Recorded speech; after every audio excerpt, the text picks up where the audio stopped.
Eh, Muy buenas noches. En esta oportunidad, un grupo conformado por Rosemary Almerco, mi persona, Paolo Alvarado, Galia de la Cruz, Alexandra Garrido, vamos a exponer sobre el libro, ¿no? La consulta previa y el consentimiento libre e informado en los proyectos de infraestructura, digamos, teniendo como referencia el proceso de acción popular, ¿no? Recaído en el expediente 29126-2018. Puedes pasar la diapositiva. Gracias. Bien, para empezar a, digamos, a comprender el objeto del estudio del libro, empecemos hablando por los antecedentes de la consulta previa en nuestro país, ¿no? Como bien sabemos, este derecho de la consulta previa está reconocido en el convenio 169 de la OIT, específicamente en el artículo 6, que fue emitido, ¿no? Por la Organización Internacional del Trabajo en el año 1991.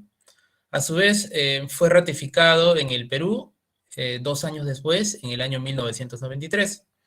Ahora, tuvo que pasar bastante tiempo, perdón, fue ratificado en el año 93 y entró en vigencia en el año 1995. Ahora, tuvo que pasar bastante tiempo para que este derecho de la consulta previa tenga un desarrollo mucho más amplio. Y ello no fue sino hasta el año 2011 que se publica la ley número 29875, pero que en el año 2009, en este año 2009, en ese año, perdón, 2009, surgió el motivo por el cual, quizás el motivo más importante por el cual se tenía el deber de poder darle un desarrollo mucho más amplio a este derecho de la consulta previa. El antecedente fue el Baguazo, ¿no? Del año 2009. En el año 2012, un año después de haberse publicado la ley, se emite su respectivo reglamento. ¿Podrías, por favor, pasar la siguiente diapositiva? Muy bien. Ahora, enfocándonos directamente en la acción popular que se hizo mención al inicio, debemos empezar por mencionar que eh, hicieron dos motivos fundamentales por las cuales se interpuso esa acción popular. La primera de ellas tiene que ver con la 15ª disposición complementaria, transitoria y final del reglamento de la ley de la consulta previa. ¿Qué mencionaba esta disposición?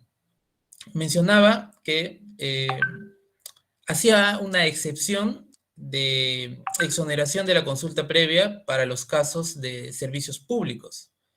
De esta forma, violentaba con ello lo dispuesto en el artículo 6 del convenio 169 y de la propia ley que ésta estaba reglamentando, pues la ley en ninguna parte hacía este tipo de excepción. Ahora, por su parte, la acción popular también se interpuso contra la resolución viceministerial número 013-2006 del Ministerio de Cultura, que también mencionaba lo siguiente, ¿no? Así establecía el procedimiento para la aplicación de lo dispuesto en esa disposición complementaria del reglamento que acabamos de mencionar, y mencionaba que en su artículo 6.2 de la resolución viceministerial, que solo se informará a los pueblos indígenas de la actividad de la infraestructura que se va a ejecutar en sus territorios ancestrales. Es decir, eh, ahora, si bien es cierto, la disposición complementaria vulneraba el derecho a la consulta previa de los pueblos indígenas y originarios, pues se mencionaba una excepción donde ni siquiera la propia ley ni el convenio lo hacían. Por su parte, esta resolución viceministerial eh, mencionaba que si bien es cierto, no se les va a consultar, simplemente se les tiene que informar de alguna medida administrativa o legal que pueda afectar, ¿no? el territorio y, digamos, el espacio donde los pueblos indígenas y originarios habitan. Estos fueron, digamos, los dos hechos que, pues, motivaron la interposición de la acción popular. Siguiente diapositiva, por favor. Bien, el petitorio de la demanda fueron básicamente dos, ¿no? Debemos recordar que digamos, la institución que interpone la acción popular es AIDESEP en el año 2016. Va, digamos, esta acción popular cuestionando las dos, tanto el reglamento como la resolución que acabamos de mencionar. Y son dos los principales petitorios que se hacen en esta demanda, ¿no? Se menciona que las disposiciones antes señaladas contravienen el artículo 6 del convenio 169 y los artículos 2, 3, 5 y 9 de la misma ley del derecho de consulta previa, pues ya que prevén la consulta previa, mejor dicho, esta ley y esos artículos prevén la consulta previa, ¿no? De toda medida administrativa o legislativa que afecte el derecho colectivo de pueblos indígenas, incluyendo las que aprueben ejecución de proyectos de servicios públicos. O sea, se entiende que es de manera general.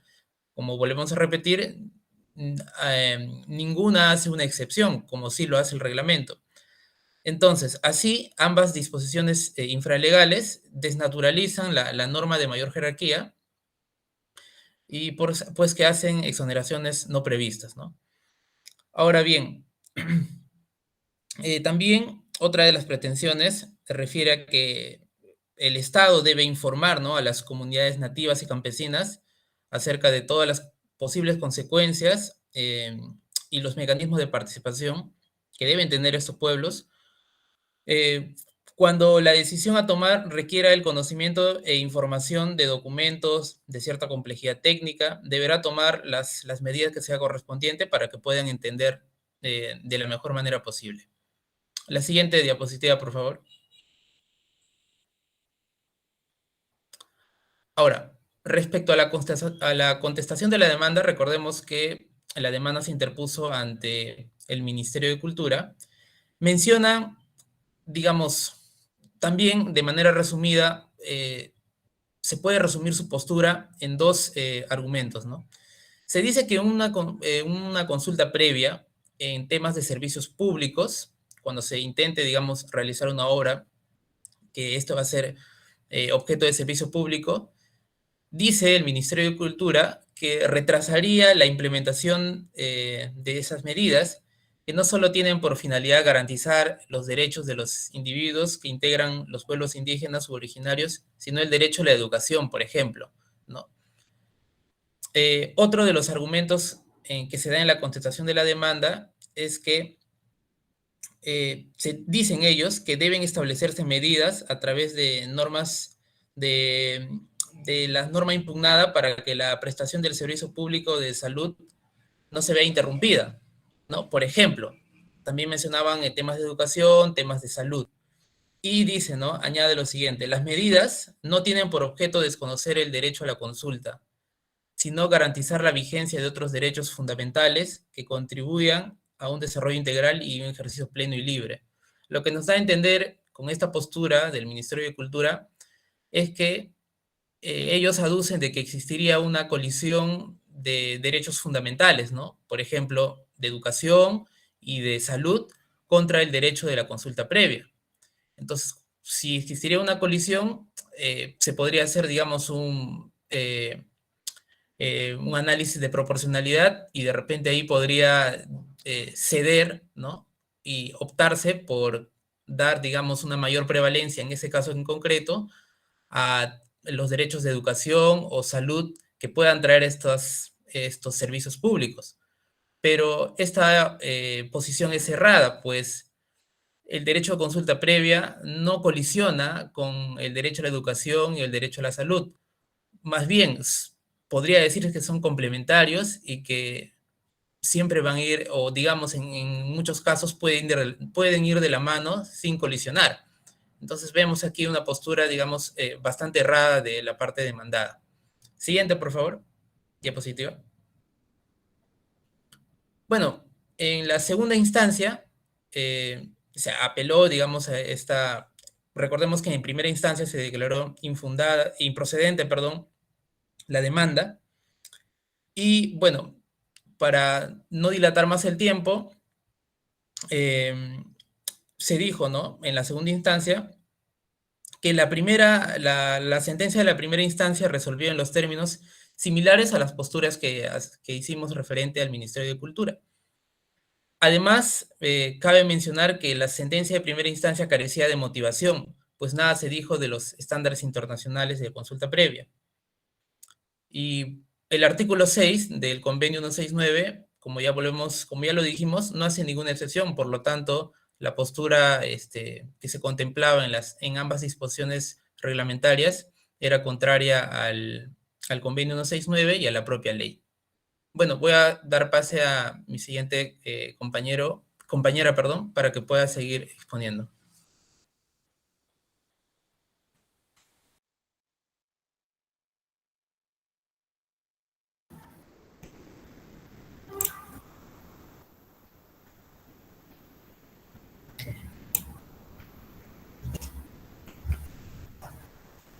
Ya, yo voy a hablar sobre en este punto voy a hablar sobre la limitación del objeto del pronunciamiento. ¿Sí se me escucha? Sí. Ya.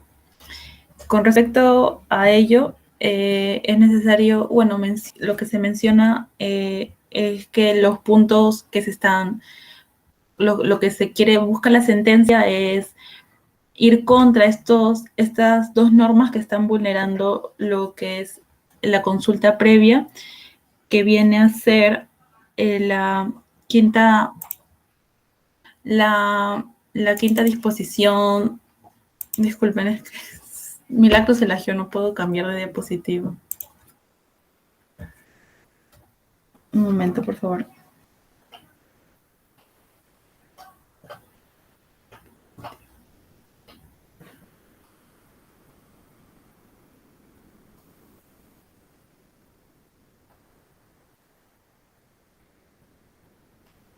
Ya. Lo que está vulnerando en el derecho a la consulta previa y que contraviene, pues, el artículo 6 del convenio 169, así como los artículos 2, 3, 5 y 9 de la ley del derecho a la consulta previa y los pueblos indígenas originarios. También es necesario mencionar que frente a la relevancia del caso, en un primer momento se le negó la posibilidad de intervenir a pueblos indígenas que pidieron ser parte de este proceso. Ya luego la Corte Suprema reivindica este derecho de participación que sobre todo se tiene cuando se trata de una consulta, cuando se trata de una acción popular, y es porque se le negó en primera instancia la participación en un debate donde se señala, se habla sobre derechos que los afectan y situaciones que los afectan directamente.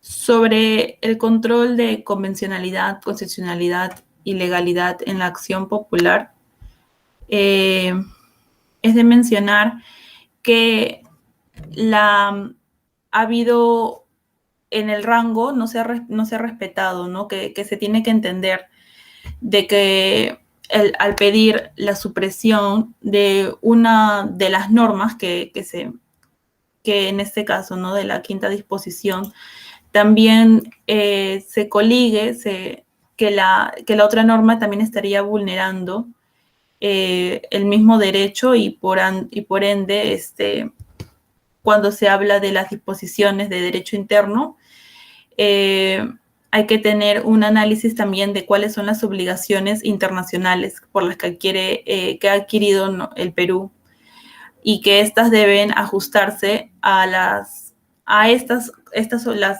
obligaciones internacionales para garantizar una protección efectiva a la dignidad de la persona.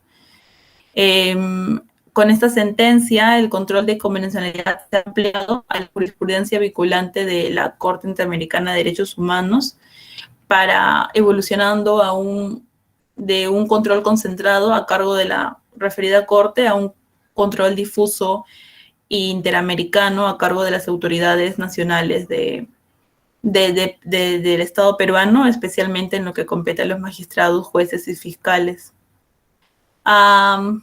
Paso previo al control de constitucionalidad y legalidad, se ha terminado por convertir a las acciones constitucionales como popular, amparo o de inconstitucionalidad como garantías implícitas del cumplimiento de obligaciones internacionales del Estado peruano. El Poder Judicial es quien en teoría debe velar por las normas que se aprueban y aplican en nuestra sociedad, que no solamente sean legales, sino que estos textos estén de acuerdo a las normas constitucionales y convencionales. Con respecto a la motivación de la sentencia apelada, en una primera instancia se culmina sin identificar ni expresar la norma del caso concreto, que en labor interpretativa recoge textos que presentan deficiencia al momento de justificar la decisión que se toma. Se ve que hace un desarrollo de explicaciones que ni siquiera se termina por desarrollar en sí mismo. Se habla, por ejemplo, se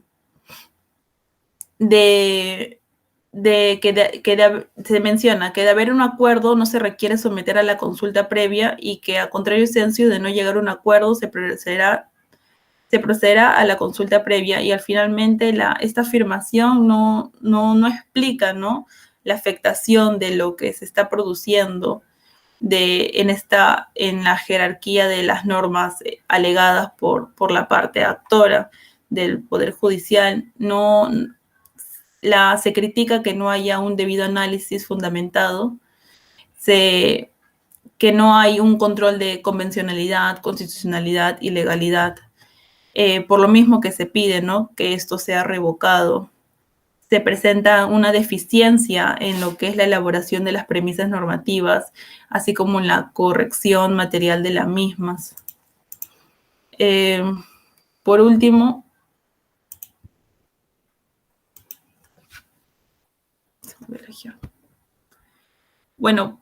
también mencionar sobre las bases del derecho a la consulta previa.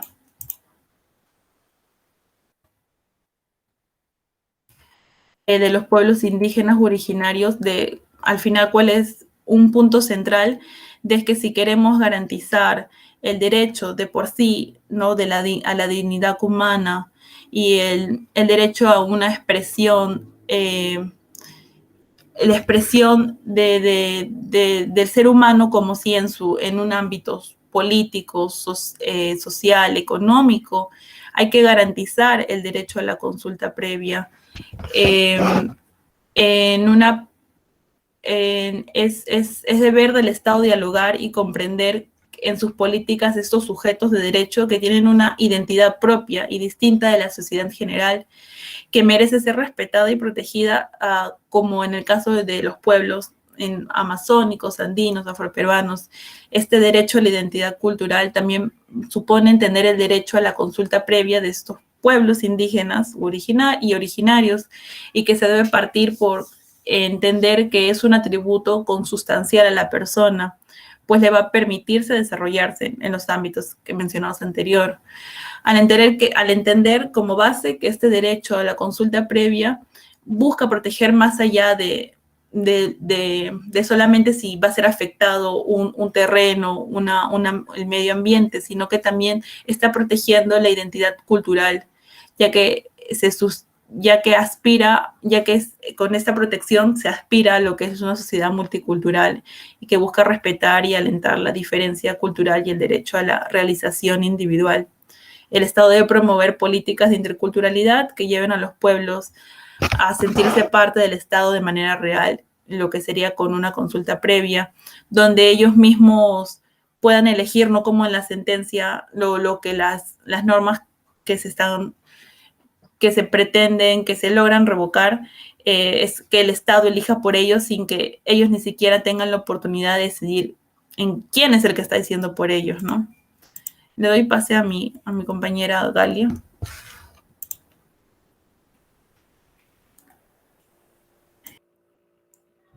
Gracias, Alexandra. Bien, continuando con la exposición, mi exposición hará especial énfasis en los estándares internacionales de la consulta previa, que este sería pues el punto, por así decirlo, más importante de la sentencia emitida por la Corte Interamericana de Derechos Humanos.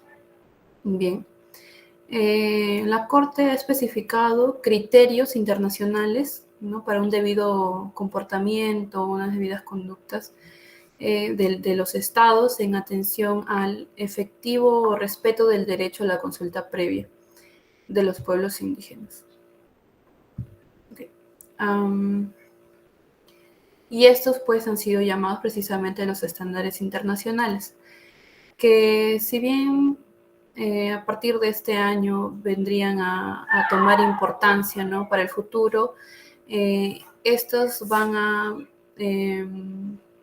como que ampliar su contenido a través de la doctrina, de la jurisprudencia, de los mismos usos y costumbres, ¿no?, de los pueblos indígenas.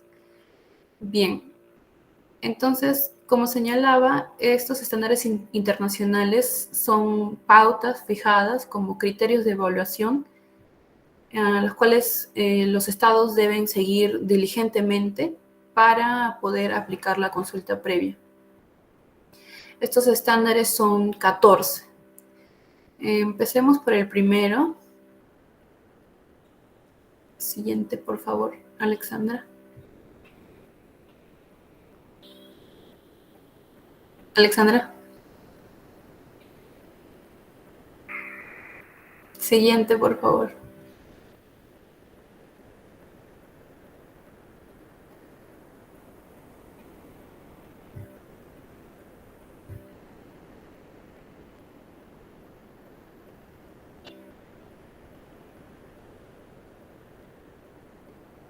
Alexandra. Ah, ya, gracias. Ok, bien.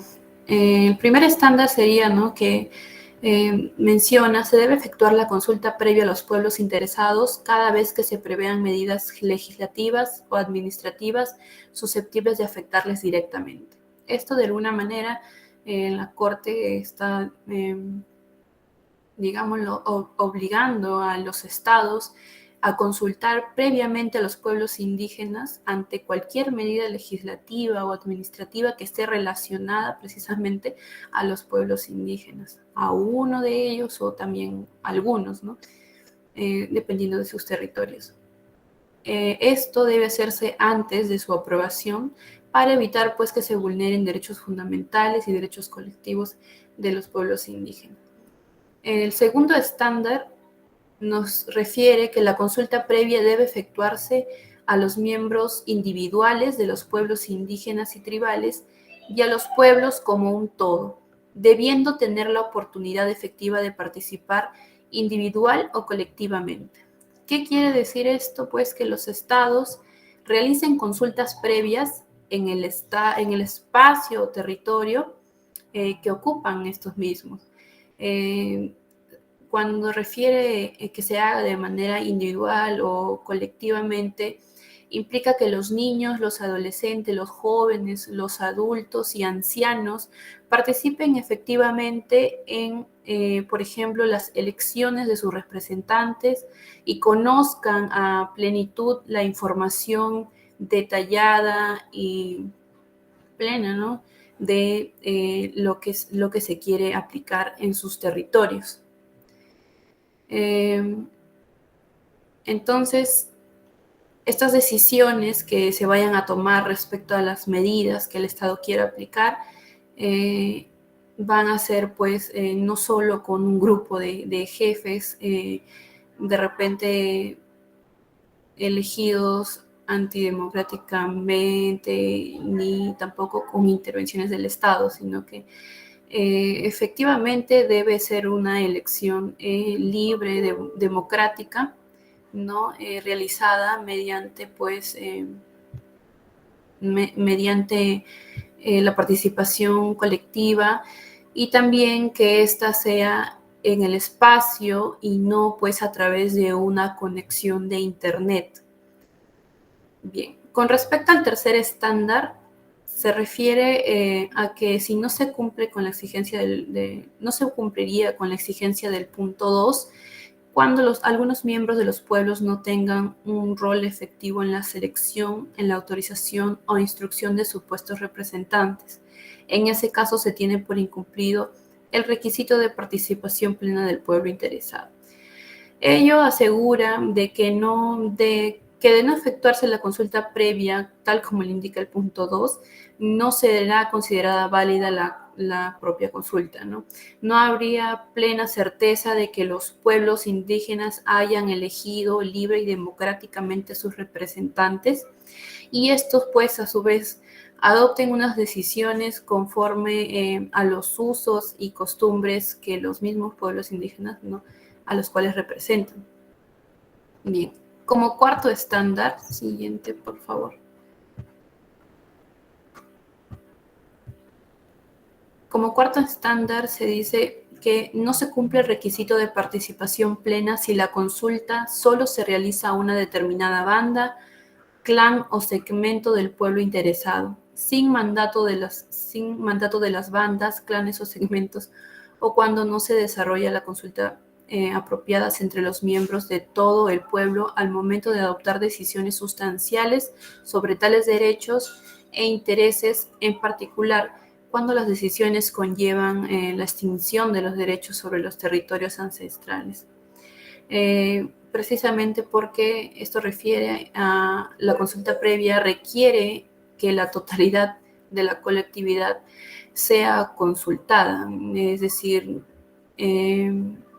no solo directamente a los que se afecta con la medida directamente, sino también a los que indirectamente se ven afectados, ¿no?, por el espacio, por el territorio, por las condiciones que tengan culturalmente también. Todos los que integran entonces dicho pueblo indígena o pueblos indígenas, ¿no?, debe ser consultado. Caso contrario, la consulta no va a ser válida ni oponible, pues, al pueblo indígena, ¿no?, en su colectividad plena. En cuanto al estándar quinto, la decisión de que líderes o jefes deben ser los representantes consultados de los pueblos interesados le corresponde al pueblo indígena y no al Estado.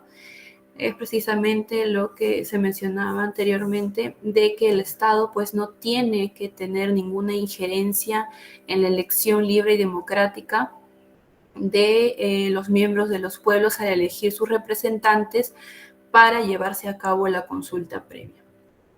En cuanto al estándar internacional sexto, debe garantizarse la participación de los pueblos interesados en todas las fases de planeación e implementación de un proyecto o medida que pueda afectar el territorio de la comunidad indígena o tribal u otros derechos esenciales para su supervivencia como pueblo, desde las primeras etapas de la elaboración, planificación del proyecto o medida propuesta, garantizando que los pueblos puedan verdaderamente participar e influir en el proceso de adopción de decisiones de conformidad con los estándares internacionales.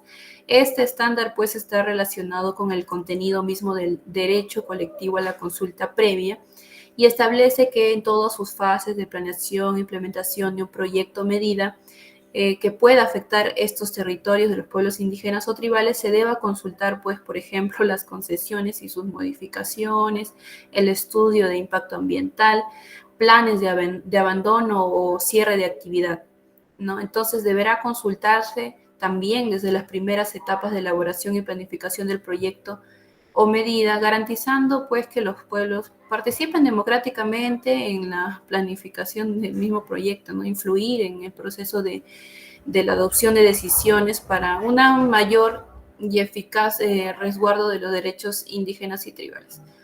Bien, con respecto al estándar séptimo, Siguiente, gracias. Se dice que como garantía de no repetición cuando se pretenda realizar actividades o proyectos de exploración o extracción de recursos naturales o planes de inversión o desarrollo de cualquier otra índole que impliquen potenciales afectaciones al territorio o aspectos esenciales de su cosmovisión o de su vida e identidad cultural, el pueblo deberá ser previa, adecuada y efectivamente consultado de plena conformidad con los estándares internacionales aplicables a la materia. En relación al tema ambiental en sí, cualquier tipo de proyecto de extracción, de exploración que implique un potencial, pues, ¿no?, una potencial afectación de los derechos de los pueblos indígenas, deberá consultarse previamente de manera adecuada y efectiva, como indican los estándares hasta aquí descritos y también los que continuarán, teniendo como guía esto, y que haya pues un consentimiento previo, libre e informado para garantizar la supervivencia física y cultural de los pueblos. En cuanto al octavo estándar, la consulta debe ser previa a la adopción de la decisión o implementación de la medida desde las primeras etapas del plan, inversión o medidas. El aviso temprano permite la evaluación y el debate al interior de las comunidades para adoptar la respuesta que consideren adecuada. Se establece que el momento de la consulta previa debe ser precisamente previo a la adopción de una decisión del Estado. Para ello se implementarán mecanismos de alerta temprana a los pueblos indígenas para que desde un inicio ellos tengan conocimiento y puedan manifestar una respuesta adecuada dentro de un plazo razonable, ¿no?, para su debate al interior de los mismos pueblos. También debe dejarse en claro que los mecanismos que se vayan a aplicar deben ser interculturales, ¿no?, de manera que efectivamente lleguen a ser conocidos a través de los medios necesarios o más prácticos para los pueblos indígenas, ¿no?, y así puedan estos también ejercer sus derechos correspondientes mediante un diálogo también internacional y todo lo que ello implica, ¿no?, con el Estado. En cuanto al noveno estándar, cuando se trate de la adopción de medidas legislativas, los pueblos indígenas deben ser consultados previamente en todas las fases del proceso de producción normativa, tratándose de consultas, no de propuestas. Así pues, se pone una especial atención al Congreso, dado que es el lugar donde se lleva a cabo todo el proceso de producción normativa, antes que se den efectivamente las votaciones en un pleno, ¿no?, como tal. Deberá realizarse dicha consulta a los pueblos indígenas y tomarse los acuerdos que con esto se lleven a cabo. Como décimo estándar, siguiente por favor. Como décimo estándar se refiere al procedimiento de consulta, debe ser un verdadero instrumento de participación de los pueblos indígenas y no se agota en un mero trámite formal. Está orientado a establecer un diálogo entre las partes bajo principios de confianza, respeto mutuo y de buena fe, con miras a alcanzar un consenso. Ello implica que pues no se entienda la consulta previa como una formalidad meramente o como un acto simbólico porque la norma nos lo exige, sino que debe representar una real participación de los pueblos indígenas en las decisiones estatales, ya que históricamente estas personas, este grupo, este colectivo ha sido desplazado muchas veces y marginado ante las normativas del Estado.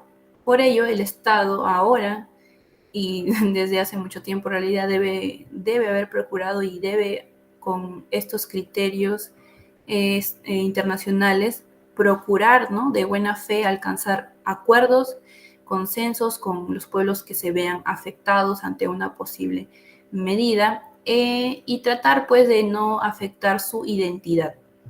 En cuanto al onceavo estándar, la consulta previa debe efectuarse conforme a procedimientos apropiados y adecuados a través de sus instituciones representativas garantizando a los miembros de la comunidad que puedan comprender y hacerse comprender en los procedimientos legales, facilitándoles intérpretes y medios eficaces.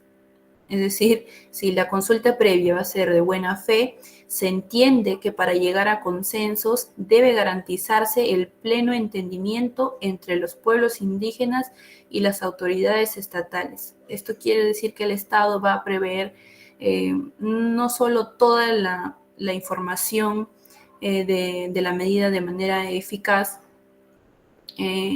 o de manera eficaz implicaría más bien que se cuente pues con intérpretes de confianza que hayan o que puedan ser elegidos también por los pueblos indígenas, ¿no? Previamente a los acuerdos, para que pues también no se vean de alguna forma engañados o se malinterpreten algunos términos. Bien, en cuanto al 12º estándar, refiere a que los procedimientos apropiados de consulta previa se entienden con referencia a la finalidad de la consulta, teniendo en cuenta las circunstancias nacionales y de los pueblos indígenas. La naturaleza de las medidas consultadas se deben incluir criterios sistemáticos y preestablecidos de distintas formas de organización indígena. La consulta tiene una dimensión temporal dependiendo de las circunstancias precisas de las medidas propuestas. En cuanto al estándar 13, la consulta debe ser informada con suficiencia, permitiendo que los pueblos tengan conocimiento de los posibles riesgos de la medida, plan o proyecto, incluyendo los riesgos ambientales y de salubridad, implicando comunicación constante. Ello quiere decir que al momento de la consulta previa deberá informarse con transparencia, detallar todos los efectos negativos y positivos que pueda generar pues la aplicación, ¿no? O la aprobación de la medida propuesta, ¿no? Por ello la información debe ser exacta en relación a los efectos para que los pueblos indígenas puedan decidir acorde a su forma de vivir. En cuanto al último estándar, el número 14, es de obligación de los estados no solo de realizar la consulta previa, sino también de obtener obligatoriamente el consentimiento libre, informado y previo de los pueblos interesados cuando se vayan a llevar a cabo proyectos a gran escala con gran impacto en áreas ocupadas por los pueblos, así como los casos que involucren desplazamientos, agotamientos de recursos necesarios para la subsistencia física y cultural. Así, en casos de destrucción y contaminación del medio tradicional, entre otras consecuencias. Bien, doy pase a mi compañera Rosemary. Muchas gracias por el pase, Galia. En parte voy a hablar sobre los últimos 3 puntos del libro. El punto 13 es sobre el control de convencionalidad y constitucionalidad de las normas que recortan el derecho de consulta previa. En este capítulo nos indica que la Corte Suprema hizo un análisis a las normas denunciadas y advirtió que se está creando supuestos de exoneración de la consulta previa que no estaban previstos en el convenio 169 de la OIT ni tampoco en la ley de consulta previa, con lo cual se estaba atentando contra el derecho a la identidad étnica y cultural, así como la libre autodeterminación de los pueblos indígenas. Es así que se deja expuesta en la sentencia la estrategia del Ministerio de Cultura para profundizar los efectos perversos de la exoneración de la consulta previa de los servicios públicos, cuando se supone más bien que este ministerio debería respetarlos y más bien promover su eficacia, constatando que ni siquiera en los casos de servicios públicos iba a existir participación ciudadana previa al inicio del proyecto, sino que se iba a dar cuando ya había iniciado. Y ni siquiera iba a ser una especie de un consenso o una reunión, sino que solamente se iba a dar con fines informativos. Siguiente, por favor.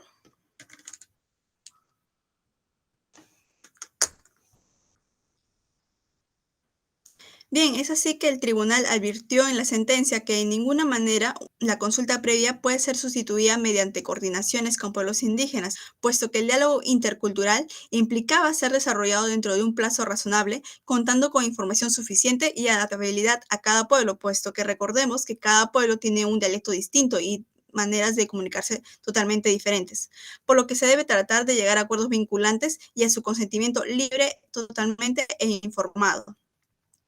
Concluyendo, impugnadas no estaban observando los estándares internacionales de la consulta previa, por lo que no solamente eran inconstitucionales, sino que también contravenían instrumentos internacionales. Por tales argumentos, el colegiado aplicó el control de convencionalidad.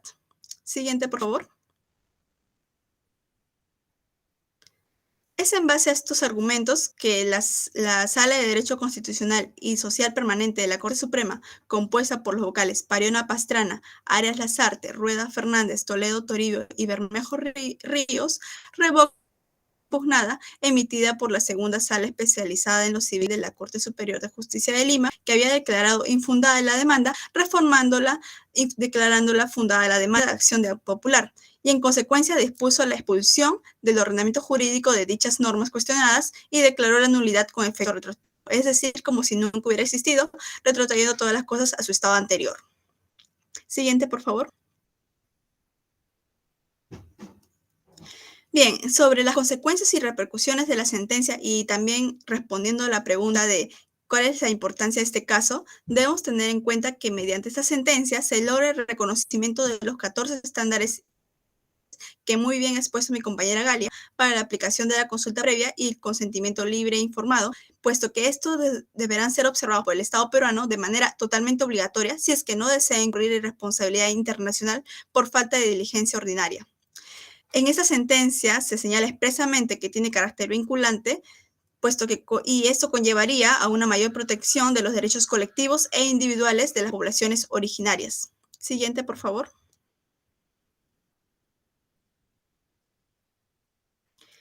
Mediante esta sentencia se reconoce el derecho a la consulta previa y al consentimiento libre e informado, tanto para proyectos extractivos, servicios públicos y medidas legislativas desde sus etapas de planeación o formación, no posterior, insistiendo en la obligación de brindar información suficiente y de buena fe ante representantes indígenas que han sido libremente elegidos y con procedimientos adecuados para poder desarrollar un diálogo intercultural que permita llegar a consensos entre el Estado y los pueblos originarios.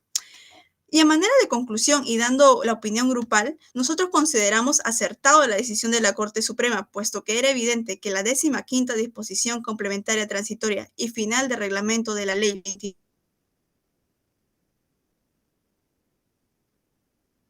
29785 13/2016, ambas no cuestionadas en esta acción de consulta previa para los casos de servicios públicos y que trasciendo tajantemente lo dispuesto por el artículo 6 del convenio 169 de la OIT y la propia ley que reglamenta en Perú.